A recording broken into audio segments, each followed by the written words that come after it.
আসসালামু আলাইকুম। হে বোকা নারী নিয়ে আজকে একটা গল্প বলবো, আপনারা শুনবেন। হে বোকা নারী, প্রথম স্বামীকে ডিভোর্স দিলে ভাবলে দ্বিতীয় পুরুষ সুন্দর আর হাজবেন্ড হবে। ও হে বোকা নারী, তুমি হয়তো জানো না, ডিভোর্সের পর কোনো নারীকে কোনো পুরুষ ভালোবাসে না, শুধু ব্যবহার করে। তাই আমি আজ এই ভিডিওতে বলছি, দেখো, স্বামীকে কোনোদিন ডিভোর্স দেওয়ার চেষ্টা করো না।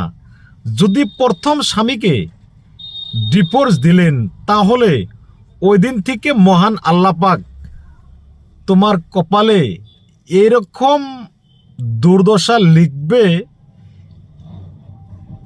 তুমি জিন্দা থাকা চিরদিন দুনিয়াতে কাঁদতে কাঁদতে তোমার চক্ষু কানা হয়ে যাবে।